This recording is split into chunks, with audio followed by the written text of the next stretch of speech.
Alors nous avons aujourd'hui organisé avec Casa Events et Animation et donc le Conseil régional du tourisme de Casablanca-Stade une première finalement. Une première édition du Forum interactif du tourisme qui a regroupé plus de 100 personnes en présentiel ici à Casablanca au Sofitel Tour Blanche avec le collège des autorités et M. Louali nous a fait l'honneur et le plaisir de rester très longtemps avec nous, avec le collège des élus et la vice-présidente de la région de Casablanca-Stade était là jusqu'à la fin, avec également le collège des professionnels du tourisme et des partenaires. Et nous avons rassemblé autour du thème « Quel développement durable pour la région de Casablanca-Stade ? Quelle opportunité d'investissement touristique ? Quel marketing du territoire ? Le territoire tourisme d'affaires, le territoire du monde rural et le territoire balnéaire de plus de 135 km.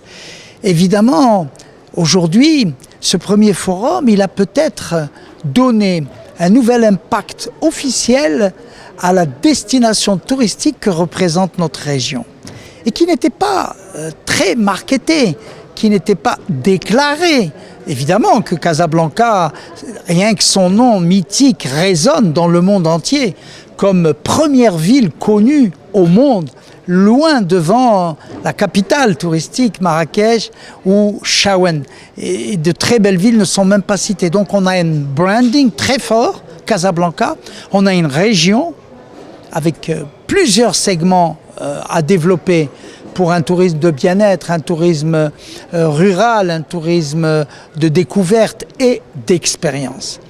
Et cette première édition n'a fait que finalement ouvrir la grande fenêtre d'un développement durable et responsable pour de la création d'emplois, pour de la résilience, pour de la valeur ajoutée et pour des investissements. Après, il y a des solutions à trouver à court terme. Il y a des quick wins à mettre sur la table. Il faut transformer nos débats avec des actions pratiques et pragmatiques. Et à partir de septembre, on va retourner voir nos partenaires, les autorités, nos partenaires, les élus, et leur faire transformer les débats, les déclarations en actions pratiques et pragmatiques, en leur démontrant à chaque fois combien de millions, de milliards de taxes ils vont recevoir et combien de milliers d'emplois on va recevoir. Le président de la Confédération nationale du tourisme, qui était également présent, a bien dit que le taux moyen des hôtels dans la région est de 50%. Et que si nous passions à 60%, les 10% de plus étaient égal à 100 000 emplois permanents et durables. Et voilà donc l'ouverture à des véritables opportunités. Alors la conclusion, c'est que ce forum interactif, il nous oblige à continuer. Donc nous allons créer début septembre une commission ad hoc qui se réunira chaque trimestre pour faire un bilan de ce qui a été vraiment réalisé, ce qui a été avancé. Et j'espère qu'en juillet 2023, la deuxième édition pourra faire vivre les benchmarks des villes et régions jumelées comme l'Île-de-France, comme Chicago, comme ville jumelée à Casablanca, Miami qui demande un jumelage et pourquoi pas Rhône-Alpes en France qui a demandé un jumelage avec Casablanca. Donc les opportunités sont là. Modestement, nous avons réalisé cette première édition. Je pense que les autres régions vont faire de même. Et tant mieux pour l'intérêt du tourisme. Après 3 années presque de silence, pas d'assises nationales, pas d'assises régionales. Le débat est lancé pour une meilleure concertation et une reprise avec confiance en notre beau pays, le Royaume du Maroc, terre de lumière. Hamid Bentahar, président de la Confédération nationale du tourisme. Donc, première question, elle a le tourisme en général, la relance. Depuis effectivement quelques semaines aujourd'hui, les professionnels voient le retour des avions et c'est le retour effectivement des clients internationaux, la croissance continue sur les tourismes nationaux.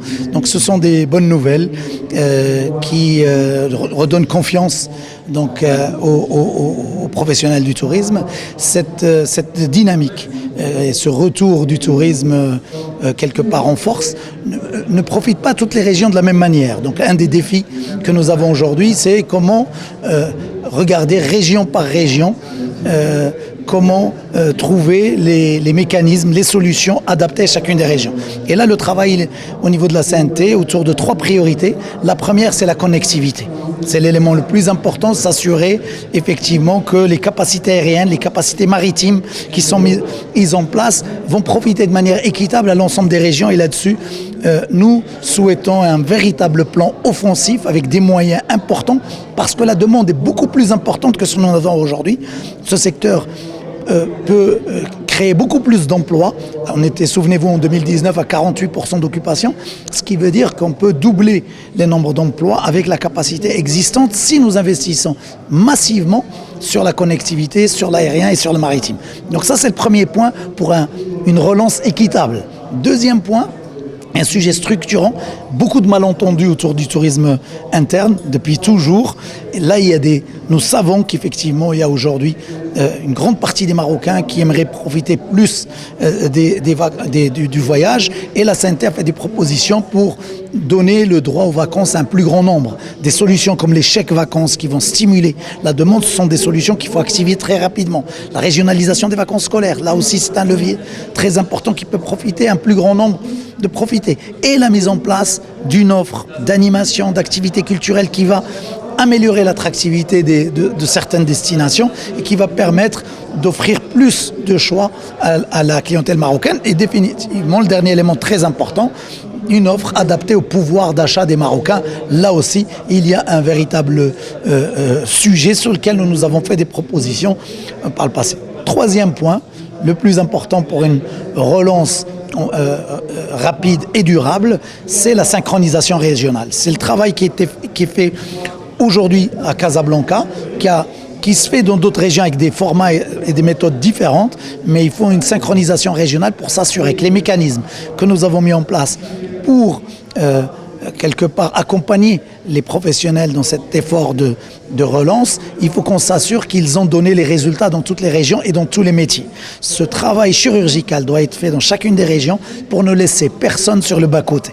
Il y a une grande majorité qui est en train de repartir, mais il y a encore des minorités dans certaines régions, des segments, des métiers qui sont encore en difficulté et ce sont des entreprises qui étaient quelque part saines avant Covid et on doit s'assurer qu'on ne les perde pas pendant cette période-là, d'où l'importance de cette synchronisation régionale et de la mise en place de solutions et de coordination et de financement au niveau régional pour stimuler l'emploi, pour stimuler l'entrepreneuriat, pour diversifier l'offre produit, pour aller créer plus d'emplois dans le rural et faire bénéficier le plus grand nombre les régions du tourisme et non pas seulement les villes. Ce travail pour faire bénéficier l'ensemble des territoires à chaque fois qu'il y a une grande destination et un aéroport, il faut qu'on mette en place des routes thématiques, il faut qu'on mette en place des laboratoires pour développer on va dire les zones de barrage, les zones désertiques, les zones rurales, les zones montagneuses et créer des opportunités d'entrepreneuriat pour les jeunes, des opportunités d'investissement pour les investisseurs nationaux et internationaux et identifier des programmes de mise en marché sur des nouvelles destinations et des nouvelles activités et des nouvelles opportunités d'investissement, donc d'emploi. Le travail a déjà commencé, ça ce sont des éléments qui font partie du pacte et les 10 propositions faites par la CNT. On a travaillé sur les 4 premières mesures qui concernaient la sauvegarde. Sur ces mesures-là, il y a des choses qui fonctionnent et j'ai dit qu'il faut continuer à améliorer, notamment le fonds. Pour le fonds tourisme est un outil qui est toujours indispensable et que les professionnels réclament pour compléter ce dispositif de sauvegarde. Là, je vous ai présenté les mesures 5, 6 et 7 qui sont prioritaires pour pouvoir activer la relance et nous avons sur ce plan-là d'autres mesures, les mesures ensuite 7, 8, 9 ou 8, 9, 10 qui sont là. Donc on a des propositions qui sont sur la table, on travaille avec le ministère, avec l'Office du tourisme pour les activer. Globalement, nous sommes d'accord sur les grandes lignes, il faut qu'on arrive à mobiliser les moyens rapidement pour créer créer un saut qualitatif pour accélérer la performance et accélérer les opportunités d'emploi et les opportunités de rentrée de devises.